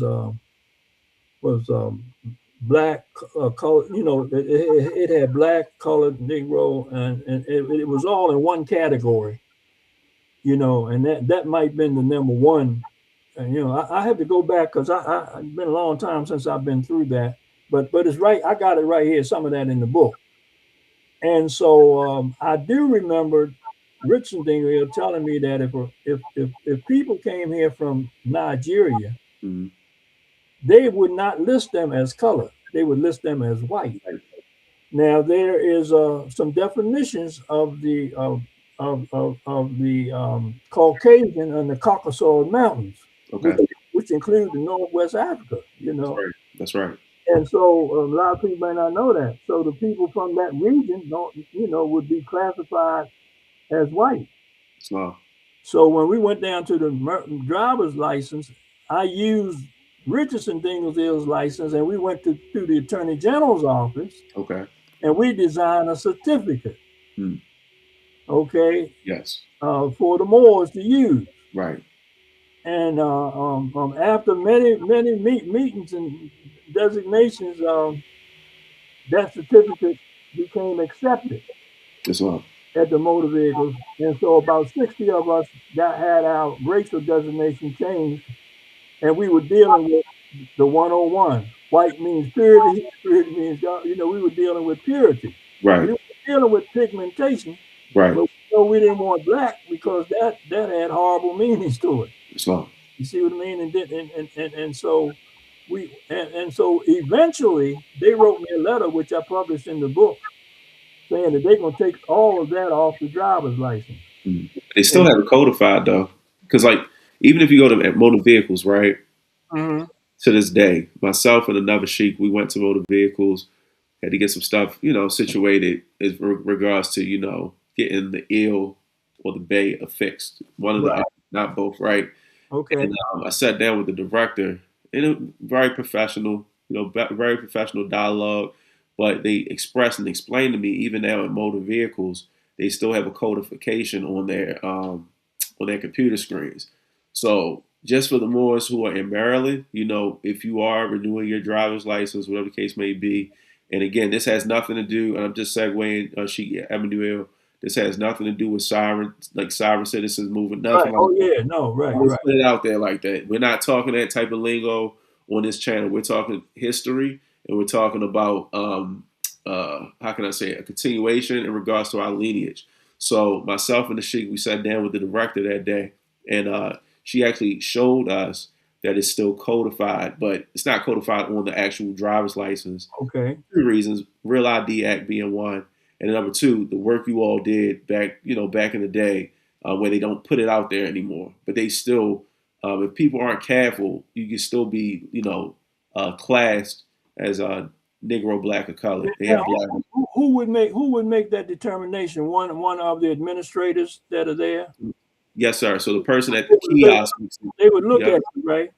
they Now just look what? at your appearance. That's right. Yeah. Okay. So I'm glad you said that because uh, when people would come here from another country, how would they be classified? That's a good question. I'm not sure. Okay. Well, let me show you. Let me. Well, how are they being classified? I guess that's my question. How are they being classified? Well. That's a good question, but okay. Look, on in chapter 5, Okay. I have listed the designations that they were using during the time I was down there. And that's black, colored, American Negro, in parentheses, not of Hispanic origin, all persons having origin in black racial groups of Africa, right? Right. Then it says white Caucasian, not of Hispanic origin, all persons having origin in any of the original peoples of Europe, North Africa, and the Middle East. Okay, they would be classified as white, regardless of what complexion they were. Right. Okay. The number 4 was Mongoloid, Oriental, Asiatic, Pacific Islanders, and then number 5 was American Indians or Native Americans. Native American. Right. So when we now listen to this. This was written to me in 1972. All right. Is this Yeah, coming from the book? this is from the book. This is on found for those who want to look at it. It's on page 76. Okay. And page 76, that's before I had my birth certificate amended. Yes. And I'm glad you pointed this out about the sovereign issue. We're not dealing with none of that, Not at all. Not at because all. I know when that penetrated the Patriots penetrated the Moorish Science Temple, and Moors all over the country were buying into that Mhm. for erroneous reasons. That's right. Still are to this They day. they weren't. Oh yeah, that's terrible. They weren't looking at the history or none of that kind of stuff. That's right. I remember I was invited. I was, and I'm gonna get back to page 76. I was Okay. invited down to Virginia, and some of the it was like a place where a lot of different organizations were involved. They had a lot of flags there, Mhm. and they had a particular brother there that was demonstrating about that sovereignty. Right. And so one of the other brothers who was sponsoring it said brother Rommani said, would you mind helping us out here and give the uh, listening audience some information? So when I got up and gave the information, I said, well, I'm not following the line where we just heard. I said I'm following how I was taught, Islam. and the history of why we are doing certain things. And so when I finished the conversation, all the people gathered said, that's the history we came here to get. That's right. And they came to get that. And as a result of that, I met a very powerful group of brothers and sisters up from New Jersey. And they were so interested in the subject matter that they invited me up there to Mm-hmm. give a lecture when the book came out. Islam. And I used to take them through the book chapter by chapter, because a lot of them came from other different organizations, and they said they never heard Moorish science presented with all the factual information that we were giving out. Yes. But anyway, so I'm going back to page 76, All right. and this was using my old name, it's Clarence Reynolds Eel. Mm-hmm. They addressed me as a sheik. They said, dear sir, and this was December the 12th, 1972. I am in receipt of a copy of your correspondence to Barton Benson Jr., Special Assistant to the Attorney General to the Motor Vehicle Administration, and his response to you. Based on your letter and supporting documents enclosed therein, I have issued instructions to have your license and that of your wife amended to show a racial designation of number 2. And number 2, let me go back over here and read number 2, is white, Caucasian, not of Hispanic origin, all person having origin in any of the original peoples of Europe, North Africa, or the Middle East. Now, can I ask a question? So certainly. Because I've heard, so it was again, census came out a few years ago, right? And there were some Moorish Americans who were in opposition now, like right now, in 2020s, as to being classed as white, right? Okay. Now I'm looking at the indicators on the Maryland driver's license at that time, and I know that, they are found on page 75. yes, I'm looking at it right in front of me. Yes, Oh, sir. okay. All right. Page 75. If you have a copy of the record, right? Yeah. So it states. Let's go to 4. Right. It says Mongoloid, Oriental Asiatic, Pacific Islander, etc. Now I've heard demonstrations with Moorish Americans who have kind of segued into people identifying as Asian because Asian is synonymous for whatever reason to Asiatic. Not for whatever reason. Asian and Asiatic are synonymous with one another. This is what's being stated, right? And then I've also heard, and again, this is all public information, public knowledge. Some Moorish Americans actually alluding to our people, specifically Moorish Americans and Asiatics, alluding to us identifying as so-called Black Americans, which to me personally is erroneous. It makes absolutely no sense. It actually is diametrically opposed to what the Prophet Noble Drali teaches us. So I want to know what's your take on that? Well, okay, let's go back and look a little bit of history, if we can. First of all, I saw some records from Timothy. I think it was Timothy Dingle and his brother Richardson. They used to go in Washington in the 50s. Yes. And there was a brother who was married to one of my ex-wives, because I was married Yes, more sir. than once. One of my wives was deceased, and he was an uncle by marriage. And I met him. His name was Arthur Wellington Bay, and Wellington Bay met the Dingles. He met Richard Dingle first. Mhm.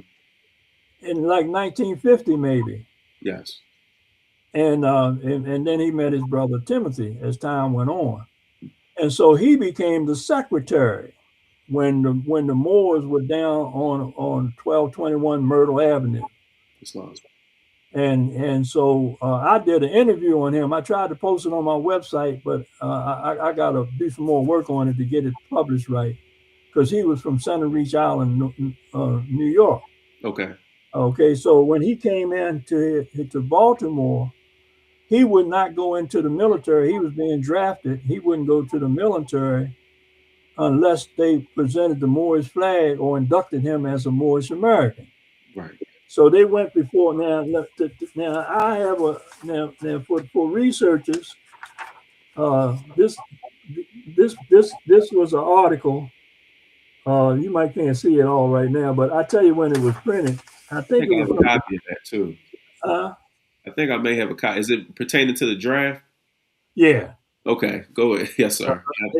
because it mentions Timothy Dingley in Yeah, wait a minute. yeah, In this, wait a minute, I hit something and oh, I'm okay. yes. All right, but this was in 1954, All right. and what the article doesn't say is that they did say a compromise was reached, and that the commissioner made a decision that King Solomon would be proud of. Mm. That admission was Brother YG went into the military as a Caucasian because they did not have a designation for Moorish American. It's law. Okay. Yes. And then when you read the article, we can talk about it some more All right. if you like, you know. Yes, sir. But getting back to your other question about Asiatic, well, first of all, let's look at what we call Africa today. Hmm. Let's look at the history of when it became known as Africa. Okay. Cubalon and Kemet, and I know some ancient names of Africa, right? Right. And we're not Africa. Africa's Africanus Scipio. That's right. Africanus was how it got its name from an Italian general. And that was North Africa at first, right? Yeah. Initially, it was just northern, near Iberia, right? Iberian Peninsula. Yeah. So see, the whole world, it ain't but one race, subdivided into two races. Right. Now, where landmarks are today, all of that was part of Asia. Islam. That's why the Noble Drew Ali says we Asiatic as a race. Our nationality is Moorish American. Okay, because we are descendants of the Moors born in America.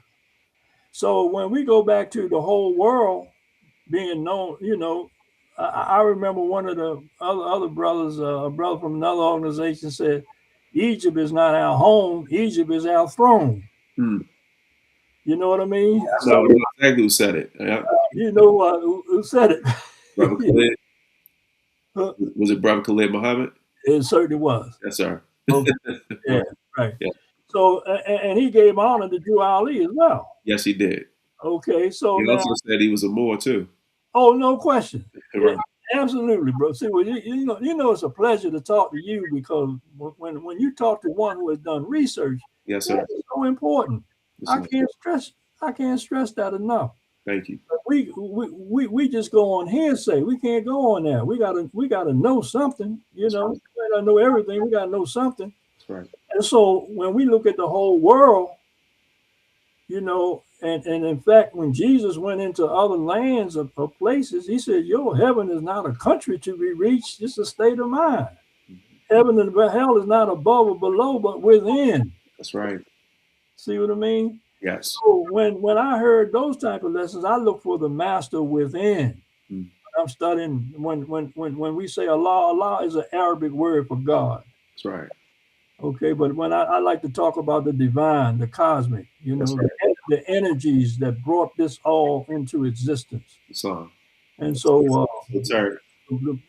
got to stay on the path, you know, of understanding certain things. Yes. So anyway, as you can see, we were dealing with the Attorney General's office. So a lot of us, our records went through. So a lot of times if a brother or sister was stopped by the policeman on the street and they saw their license and had white on it, they called into the motor vehicle and said, "Oh, look, something's wrong." Right. They said, "What's the man got on his license?" And they would tell him. He said, "No, it's correct." Slow. So at that time, that was why we chose that, because we could follow Noble Drew Ali's direction, and it would take us out of the category of being black, Negro, or colored. Right. So now, you know, as something now when you talk about the vital statistics, there's a letter that I have that's in the book, and this letter, uh, this letter was written by. Let me see if I can find a page for you. This letter was written by the Secretary of Mental Health and Hygiene, right? Is that on page 83? Yes, sir. All See, right. that's what I'm talking about. See, that, that was so beautiful. You went right. We went right to the page, Praise the Lord. and uh, and he says this. Listen, under Maryland law, the secretary. Well, let me give you a little background about this. How this All letter right. came to be. When we went down to the Motor Vehicle Administration, our object was to get the word Negro black eradicated.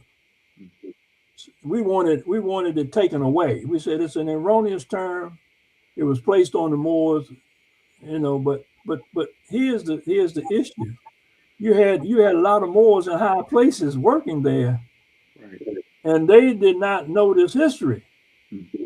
So they were stunned that the European understood the history. Right.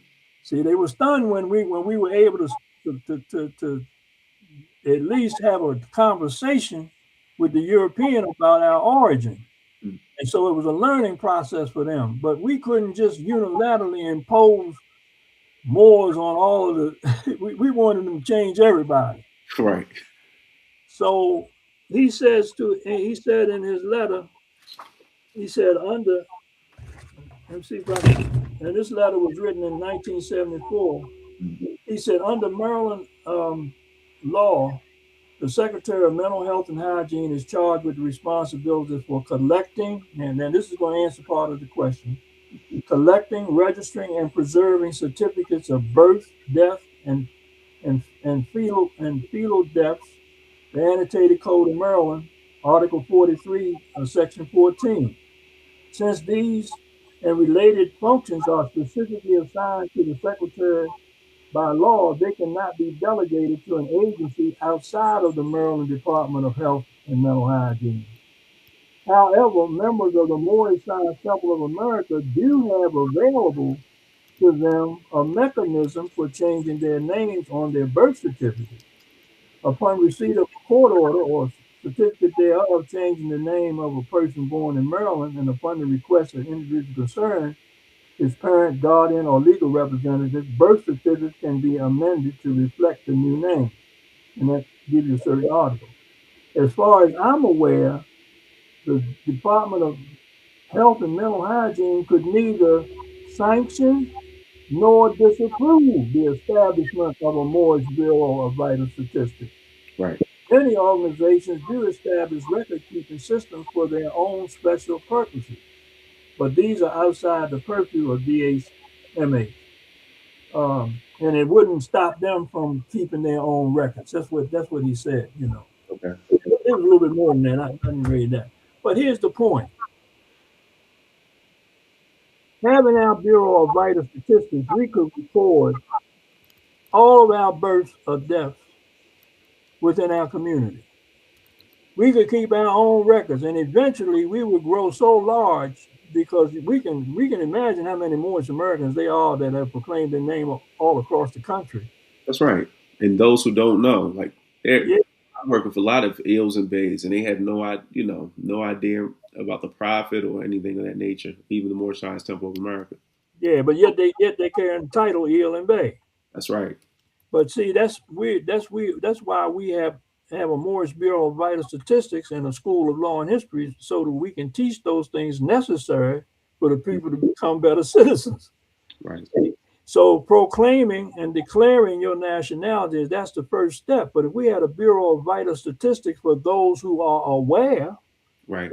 our numbers would count for a tremendous increase in our visibility and our collectiveness across the country. That's If right. we could record our own births and deaths, we would not have to depend on the European.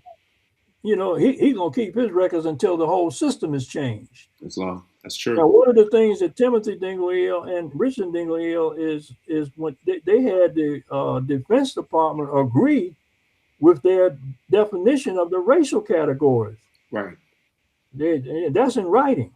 That is in writing. That's But it true. never was manifested, it never was brought into fruition. Mm. So our idea of it was to bring it to fruition, because that's we saw that language in some of the letters, that had been written to the officials in Washington D.C.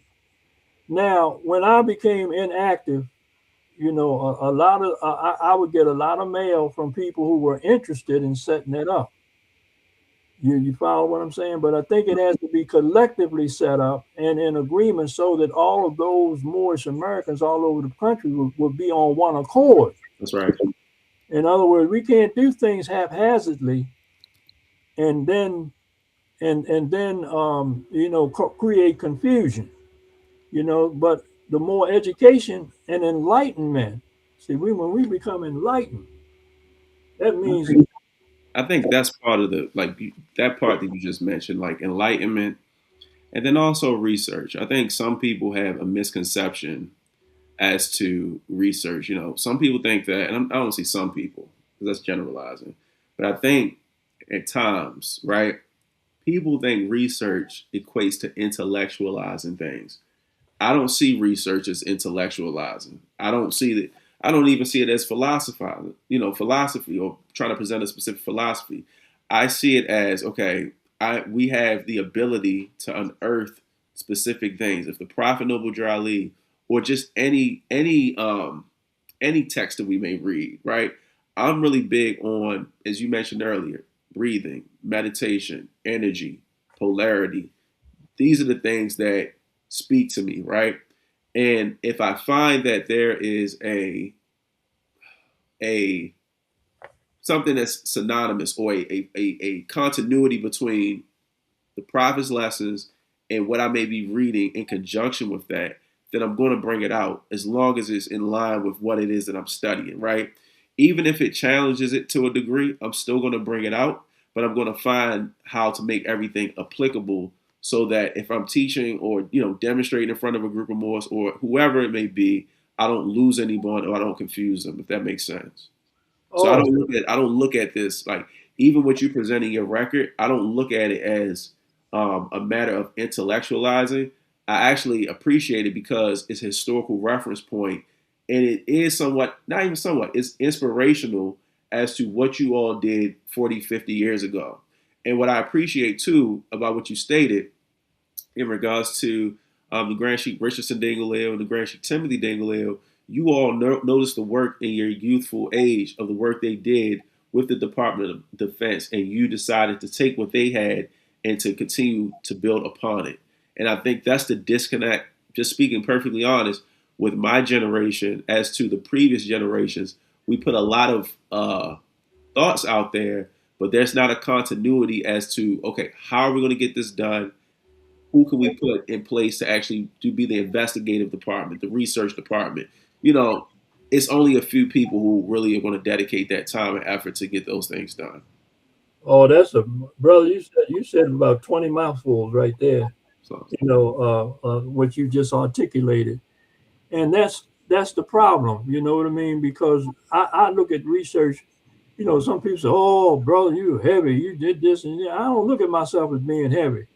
I look at myself as being, like I like to research, like you said. I that's like right. to uncover the truth.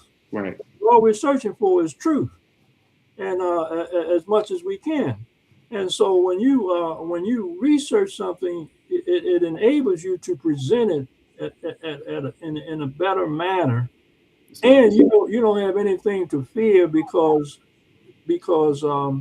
first of all, you're not going to buy your mannerism and your articulation and your lessons that we have learned from Noble Drew Ali teaches us not to get ourselves emotionally disturbed. Now that can be easily done because we are physical beings, Right. and so we're subject to the emotions of physicality. The physiological vehicle that we occupy, So, which is this body. You know what I right. mean? That's And right. so we have to take great pain sometimes and suffer a lot of humility. But I'm sure that the prophet suffered that as well. You know what I mean? Been criticized and all kinds of things. All kinds of things come up against him. That's what he said too in his literature. He said, "I've suffered greatly in the past due to misunderstanding." Correct. And some people don't even understand, the seriousness of that statement in itself. That's something that you have to ponder on. How did he suffer? In what ways? Yes. But don't get bogged down with it either. Just Well, bring, you can imagine that when we came out with the Moorish School of Law and History, okay. we made it a subsidiary of the Moorish Science Temple Divine and National Movement. Yes. And and it was reasons. There's a lot more reasons that we did that. I'm not going to dig into that because that's another lesson or whatever we want to call it. Right. But the point of it is that we caught some flack by it. When I say caught flack by it, from people who didn't do research. Right. If they had done their research, then they would have seen what we were presenting was nothing outside of what Drew Ali already told. We were just expounding upon his works. Islam. So when people understand that, we're trying to take his works to another level. We can't exist off of 1928. I mean, we use that as our foundation. Don't get me wrong. That's We right. had foundation, we wouldn't have anything to discuss. But we don't use that as a premise to operate like people say. Oh well, we paid dues 25 cents. Something. Nah, that's not realistic at this time. Right. It's not realistic. That's right. It doesn't make sense. And so, but the more work that we do, and I remember distinctly certain lawyers, like we got a picture of Jock Lee's Bay Mm. on the front of the paper. It's a big history about that. Mm. Now, when I became kind of like inactive, I had a lot of materials in plastic containers, Okay. and I kept on teaching people. Like people come here and they would find me. I don't know how. They would find us, and they say, you all have been consistent, and we still gonna find you, even though I turned a lot of the work over to other Moorish, people in the Moorish movement, because Yes, sir. at least they had some light that they were sharing. Right. But but then I began to understand that there were different uh, groups of Moors that had came out from some of the founders, some of the people that were around the founder. Right. And I don't criticize them because I look at their lessons and I say they have grown and they have their own way of Yeah. One way. That's right. saying at least they're keeping the Moorish movement alive. So That's right. why should I say, oh, the prophet didn't bring that? Yeah. We don't get involved in that type of. He brought what they needed and they understand it and they're keeping the light burning. That's right. They're not keeping the light underneath a bushel. That's So, right. so the thing of it is that a show like now that we're using technology, that the work that you are doing and consistently doing is very beneficial, and I commend you highly. Thank you. Not the fact you just got me on the show. Look, all I want to do is just share information that will be helpful to some of the younger Moors that are coming along. Yes, sir. You have a comment in one of the brothers, brother Abdullah Ibrahim Bey. He said, Sheik R Amenu Ill's book got me started in the Moorish movement. Okay. There it is right there. That's what you were just saying. Yeah. Okay. Well, tell him thank you. Yeah, thank you. I appreciate it, and keep expanding his horizons. Right. Yeah. Yeah. Yeah. So, but anyway, yeah, there's a lot more. There's a lot more information to it, and and especially when we understand, we got into the treaty a little bit, Mhm. Yes. the treaty of friendship, and see, we were paying homage and we were paying money to the sultans of the West Right. for this hemisphere that we live in. That's right. There's a lot of history to this hemisphere that we live in. That's why the Prophet Noble Drew Ali said North, South, and Central America. Islam. He included all our cousins, our family. That's right.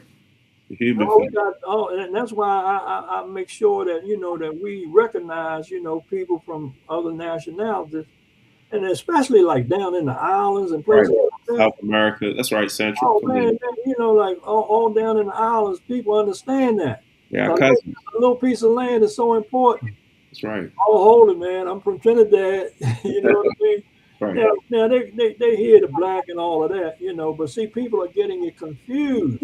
We are the only such segment of people that has to hold on to that Right. because we won't assign ourselves and we won't declare ourselves to connect ourselves with history that's already in the books. It's documented. It's It's law. documented history. That's right. If we knew, I think somebody saw one of the British royals wearing Roach. a brooch, yeah. Yeah. Yes. And they said, "Oh, look how derogatory that is, man. That was recognizing that who we are. Yeah. That's right. It was in jewels and everything. You know what I Right. mean? That's right. So there's nothing wrong with us identifying ourselves and how we look. That's one thing, but our origin is another thing. Our nationality is so important. And here's a point that I want to bring out. I remember when we had to go to the Richmond Fourth Circuit Court of Appeal Okay. because we had stopped paying the taxes, and then one of the judges kept referring to us as black and we said no, we're not going to respond to that. So we filed a writ of prohibition and mandamus against this particular judge, and that's what we were. Um, that's what matured its way to the Richmond Circuit Court of Appeals. Now, when we went there, Brother Lee's Bay had his feds, I had my feds, and another brother. The three of us went there, Right. and the decorum of that whole environment was very serene and everything. When our case came up, John Lee's Bay said that he was going to read some of the prophet's warning, the literature of his warning for his opening statement. Yes. And three judges off that panel, there's three or four judges, whatever how many it was off the Circuit Court of Appeals, they said, "Well, we handled this 100 years ago. What do you mean you're not citizen?" They started cross talking it, and they didn't have that decorum before we got there. So Lee's Bay said, "Well, Your Honor," he said, "I have a question for the court." He said, "We're here because it's customary to be here." I think I have that picture. I'm gonna pull it up while you continue. Yeah. Yeah. He said, we're here because it's customary. But I'm asking the court, is it legal? Okay. Did the 13th, 14th Amendment effectively reverse the Dred Scott decision? And if so, will we ever be given a choice as free people as to our citizenship? Hmm. They stopped in their tracks, brother. I was there. And they came down off the bench in their robes and they pressed our hand. They never answered that question. They yielded. So we matured that case of a writ of certiorari up to the Supreme Court. Now they didn't want us to go on record Hmm.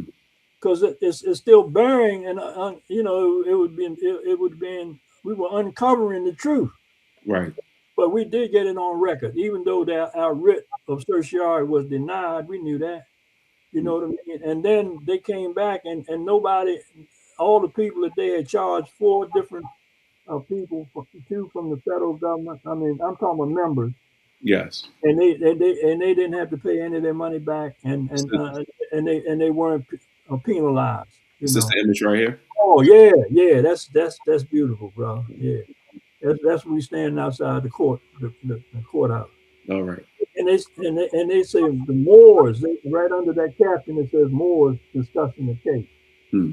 They didn't say Negroes, they said Yeah. Moors, That's because right. we already declared ourselves who we were, you know. Excellent. So that was a beautiful time that we were living in. And some of the other things that we did, I didn't get a chance to say that, but I will at some future date. Yes. We can talk about that. Yes. But did you have any other questions you wanted to ask me? Oh, not no, sir, not at the moment, Sheik Emmanuel. We can, like I stated before, we can go through segments. So you and I know I've talked to you, off the record periodically. So we can pick up another segment, compile a certain set of questions, because I know you stated earlier that the book is an extensive read. It's not something that you can just read in one sitting or even examine in one sitting. I've examined it. I have my annotations, so I'm going to be developing some more questions, and we would, definitely like to have you back on the program. Well, I'd certainly entertain that, Sheik. Again, I'm very impressed with the kind of show that you have, and I think that it's an asset. Thank you. All Moorish Americans should be able to tune into this show and gain something from it. Yes, sir. Because Thank you are expanding the works of our great noble founder, you. Thank you. the Honorable Drew Ali, and you've done quite an asset, to it. And as I said before, I'm just here to share my life's experiences Yes. because I've got a lot of stories to tell, you know. Right. But that's mhm. So, thank you. So So, to those who have been tuning in, we appreciate the comments, the feedback.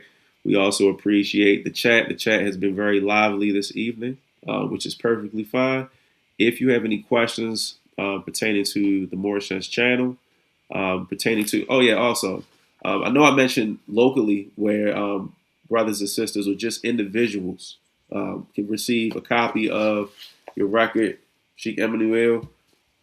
If someone's not living in the Baltimore, D.C. metropolitan area, how can they go about receiving a copy of the Negro, the Black, and the Moor? well, my copies are very limited at this time, but they could probably maybe get brother Nati to ship it to him. All right. You know what I mean? Because he does have some left. Yes.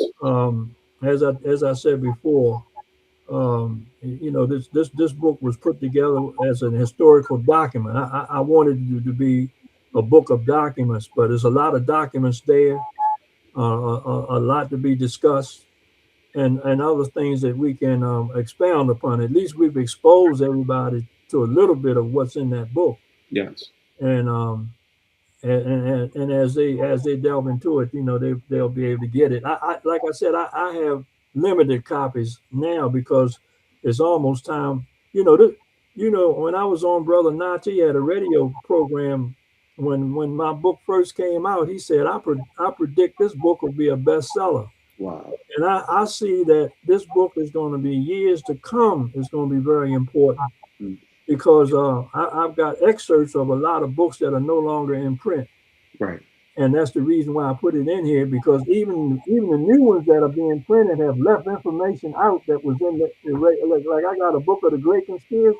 The Yeah. pages are yellow, So, and it yeah. was actually printed in 1886. I actually have an old copy too, Oh, somewhere. well, you got you. It's like from the 1800s, Yeah, wow, you right on point. but it's interesting Your because spirit is old as ours. you can see Reese Bay said she had got a copy, I think a newer copy, and they omitted so much information out of those newer copies. Yeah, So, yeah, I had several people tell me that. yes. You know, So it's good to get those original copies. yeah, Yes, hmm sir. But we're yeah, going to conclude with this segment of the Moorish Sense channel. And again, Sheik Emmanuel, I thank you for just joining us. I thank you for the viewers and listeners for joining us as well. You can also look at the playback on the YouTube channel, which is the Moorish Sense channel. You can also check us out on Facebook Live. We are moving over to Spreaker. Spreaker is a digital app where you can listen to the podcast as opposed to just viewing it. So be on the lookout for that as well. And with that being said, we're going to conclude this segment of the author series, and we will be back for segment 2 in the near future. So with that being said, Sheik Emmanuel, can you just lead us out with the Moorish American prayer? yes. Okay, glad you. Allah, the Father of the universe, Father of love, truth, peace, freedom, and justice. Allah is my protector, my guide, and my salvation. by night and by day, through his holy prophet, Drew Ali. Amen. Amen. Mhm. We want to thank you, brothers and sisters, for tuning in. I see my brother Nev, Jordan Ill just joined. Yeah, check the playback out, brother. And we will see you all soon. Peace and harmony.